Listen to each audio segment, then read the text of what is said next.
everybody who's just joining the Smart Building Collective Spectral partnership to first hear a little bit about what does Spectral do? What are you guys doing as a company? Yeah, so Spectral is an IT company. So we focus on smart energy solutions.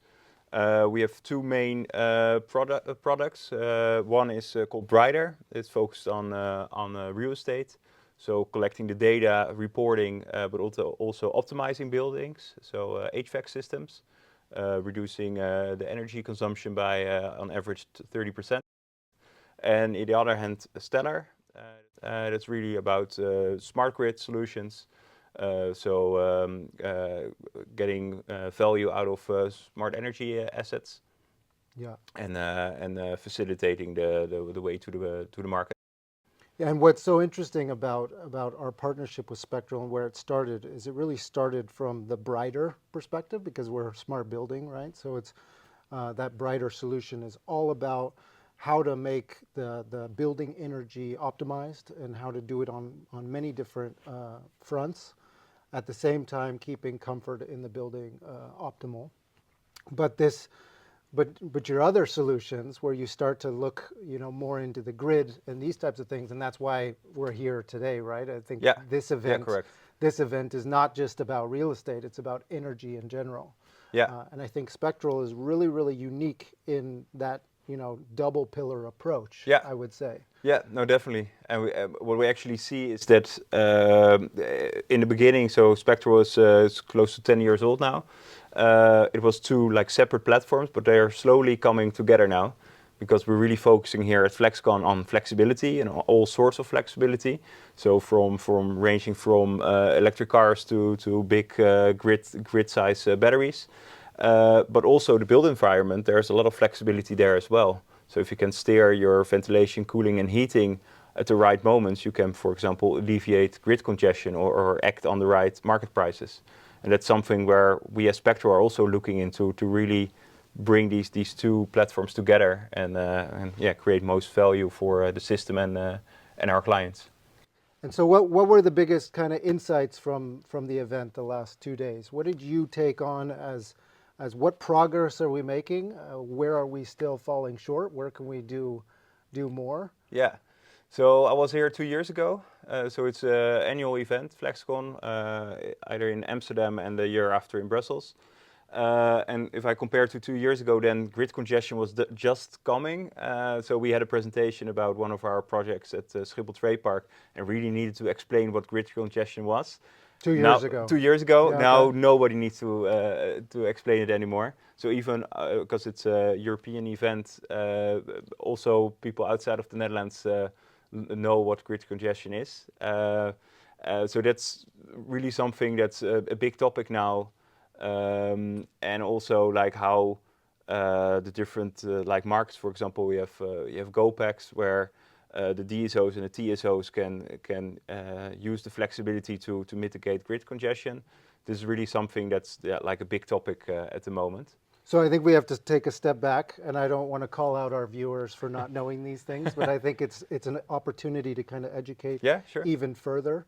So what is grid congestion at its basic level? Yeah, the basic level, so especially in the Netherlands, but now also starting in other countries in Europe, it's basically that the grid operators, so the DSO and the TSO, making sure that what is DSO? A distribution system operator, and a transmission system operator. Okay. So these are the parties that make sure that you can get electricity out of your socket. Mm-hmm. So they build the cables in the ground and the transmission lines in the air.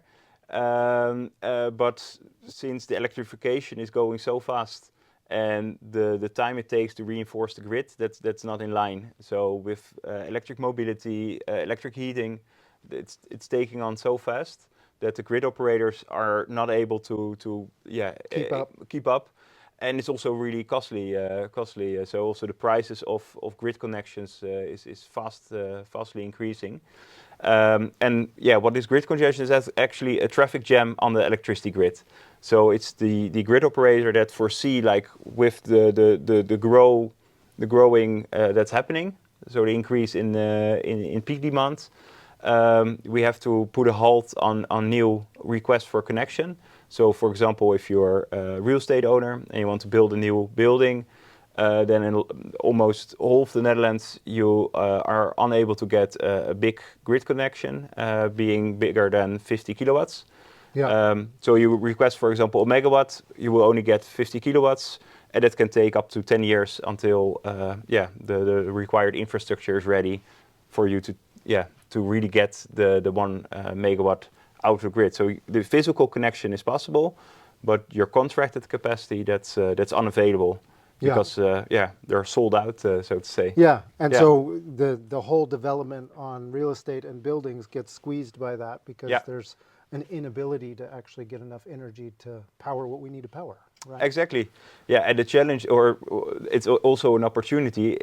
The grid is really designed to facilitate all the demand at all times. Yeah, And the congestion is only at the peak of the peak, but the grid operator has to deliver. So they say no, it's not possible. Although actually in 95% of the time there's still enough capacity in the grid. And those kind of things is what we are looking into in our solutions. yeah. So in steps Stellar, your Yeah. guys' platform for Yeah. this aspect. So with that new context, what does it do exactly? It actually helps you in those peak moments find energy. Yeah, yeah. So we have various software solutions. So for an individual real estate owner, for example, a logistical warehouse that requested 1 megawatt and only got 50 kilowatts, what we can provide is they can invest or find a partner who invests in assets. So think about solar on the roof, a battery, a backup generator, maybe some EV charging. And then the trick is to steer that to keep within the 50 kilowatts, because you're not allowed to exceed this, and still keep your operation running. And that's actually what we bring in. So really kind of like the orchestrator of all these energy streams to make sure that at one hand you stay within the limit, and on the other hand your operation keeps running. Yeah. And if it's possible, because there are also more like new contracts coming, that for example during the nighttime you can get more capacity, that you, for example, can trade with the battery on the market, and therefore generating income. Okay. Yeah, and I mean, we often say from a smart building perspective, and then we can talk about Brighter a little bit more, but from a smart building perspective, we always say it's not only about technology, right? It's about how we use that technology to get value out of it. So would you say that this is something that's very much automated, or is there enterprise kind of change that needs to happen in how people use that energy and that human behavior?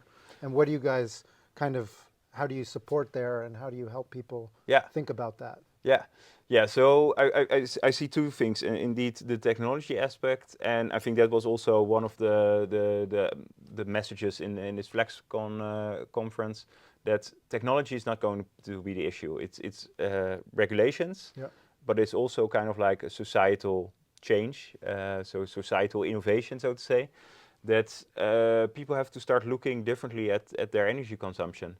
It's not a given anymore that at any time you can get electricity out of your connection for the same price.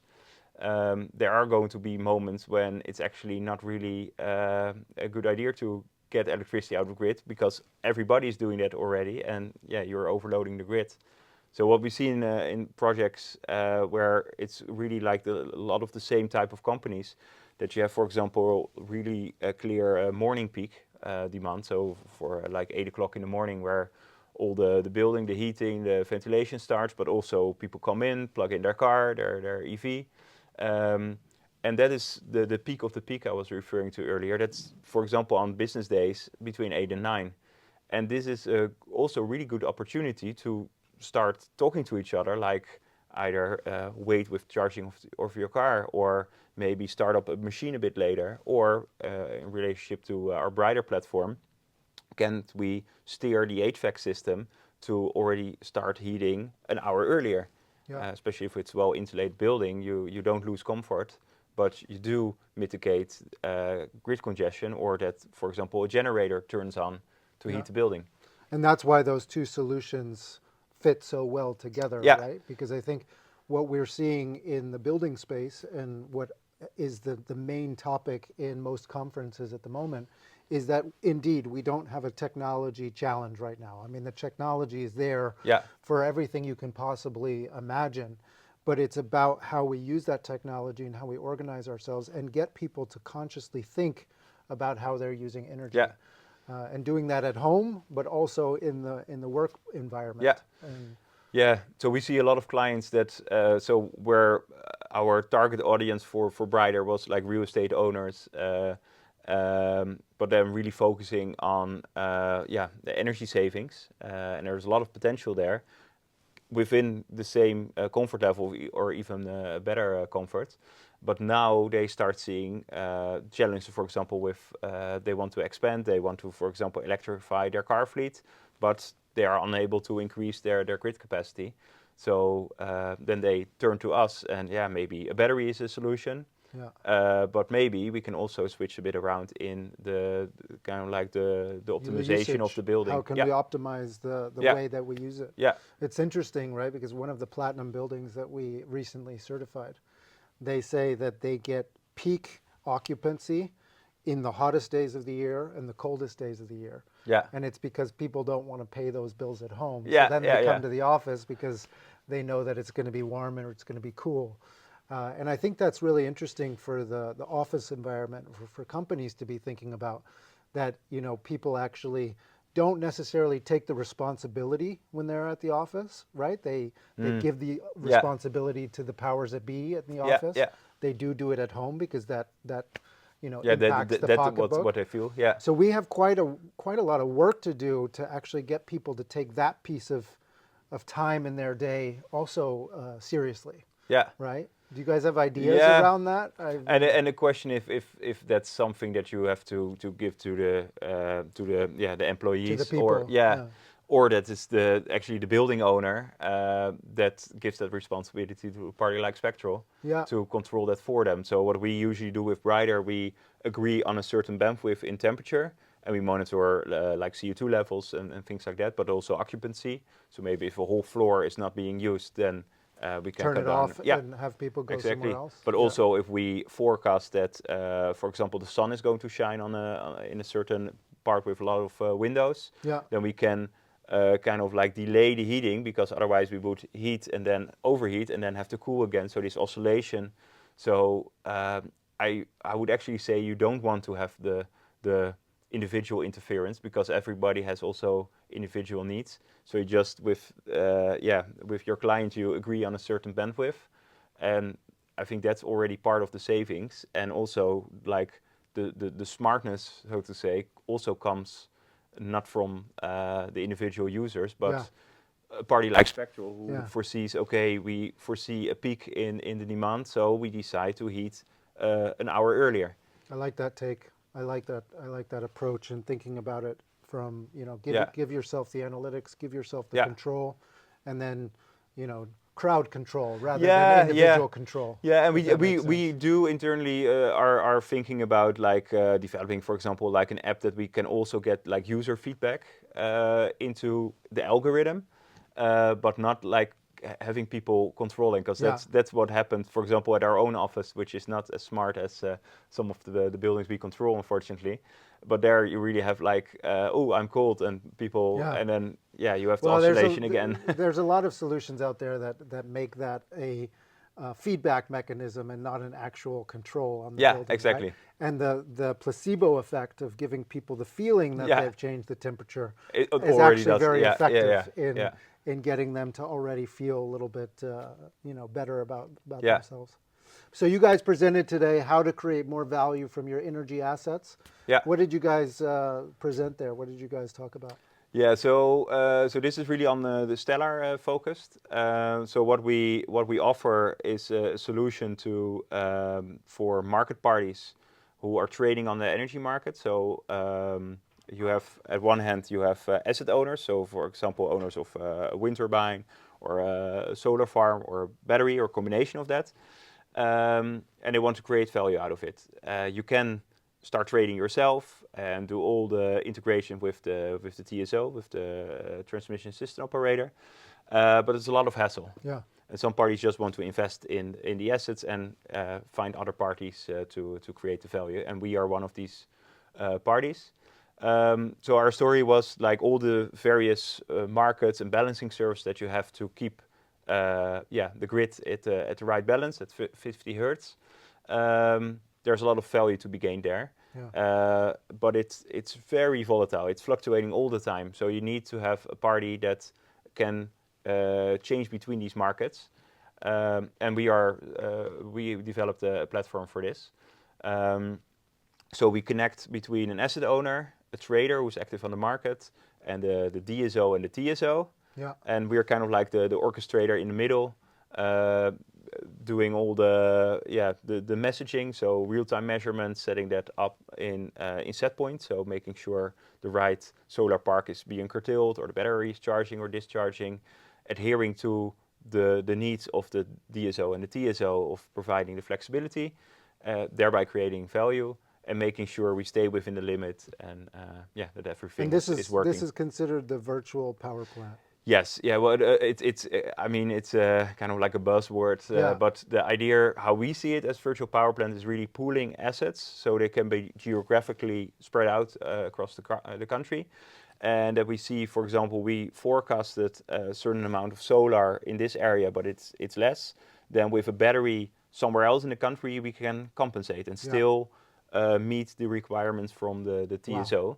Wow. But at the same time, also when we see, for example, in the next hour, the trader won a bid in one of the markets, and for that the battery needs to be at 50% to provide this service. We can already see, this is a favorable moment to start charging the battery up to the 50% to be ready in the next hour. So there's a lot of smart algorithms taking that into account. The more you grow, the more you connect, the more you can do. Yeah, right? Yeah, and it's really like a pool of assets. So if this partner decides to onboard more wind and solar, we connect with it, and it becomes part of the pool. Yeah. So the trader can bid for that whole group of assets, and we do the orchestration, like which asset is doing what. Yeah. And what does the future hold for us? Do you see that the building becomes these assets as well? With their solar farms or their own batteries, or I think is that a viable business model for buildings to get into? Or? No, I think it depends of course a bit on the flexibility potential of a building. So it could be the HVAC system, but could also be there if they have a lot of electric cars, for example. So the charging infrastructure could be part of this fleet. But basically, already one single charging pole could be part of this pool of this virtual power plant. It's just a matter of connecting to it and knowing how much flexibility it has to offer. But actually, the bigger the pool, the more flexibility you have also within the pool to make sure you keep the demand. So if the cars are not there, or it's, I don't know, really cold and you are unable to lower the heating when staying in the bandwidth, you maybe have somewhere else a battery that can compensate for this. Yeah. Yes. So I do hope that next time we are at FlexCon, we can present a case where also the built environment, so a nice office building or logistical warehouse, is part of a and pool that's like where that. You see the two platforms coming closer and closer together. Yeah, definitely. Yeah. So we're actually already involved in a congestion project at the Schiphol Trade Park. So this is a logistical business park next to Schiphol Airport, where actually companies share contracted capacity. So we don't share energy, but capacity. Okay. So a couple of companies had contracted capacity and a couple didn't. And we made an agreement with the DSO, with Liander, to share the 3.5 megawatts of the four first companies. And now more companies can make use of this. And if we are close to exceeding this limit, then we turn on batteries generators. That's the case now. But in the further development, we want to look at these buildings, like instead of turning on the generator, we maybe can turn down the heating a bit, or preheat, or turn down the charging of electric cars. So really that's the next step, what we are looking into to develop for next year. I think we could spend hours talking about this stuff. Yeah. But I think, so at FlexCon, there's a lot of different countries here. There's a lot of different representation. How is the Dutch market doing versus the other ones that you've studied? I know you're Yeah. starting to travel around Yeah. and look at how to expand your capability in different areas. Yeah. So. Yeah. So one of the other outcomes that I really saw is that the Netherlands is really seen in Europe as kind of like a front runner in pioneering in these type of pilots, both on congestion, but also like opening up the market for smaller players to enter these balancing services, for example. So I think that's also one of the reasons it's being held here in Amsterdam. That actually on Wednesday we did kind of like a roadshow across a couple of pilot projects, and two of them also Spectral was involved All in. right. Which is really cool to actually see and get interaction with people from other countries that really want to learn from what we're doing here. And indeed, Spectral is looking into, we're already doing the first projects now outside of the Netherlands, in Belgium, Germany, and for Brighter, we just started a project in Copenhagen, in Denmark. So we're slowly, expanding our borders, and an event like FlexCon really helps to investigate what interesting opportunities might be for us. Anything of meaning takes time and is never easy, right? So, but I also say often that it's not a coincidence that Spectral was born here in Amsterdam, right? Because you guys are indeed very advanced in the energy, knowledge and how it works and how the industry is set up here for success. So, we always talk about energy as something kind of simple and high level, and you just can optimize it by adjusting things in the building. But what you hear from Stefan is that there's a lot of complexity there. There's a lot of different nuances to be thinking about, both in your building, but also in how your building communicates with the rest of the world and how it operates within the grid. So if you're looking for some support on how to do optimization or improvements on energy, Spectral is a fantastic sparring partner, at least at the basic level. But they also have a ton of really, really interesting solutions to help. Indeed. So thank you, Stefan, for your time. And thank you. Yeah, till the next time. Yes, thank you.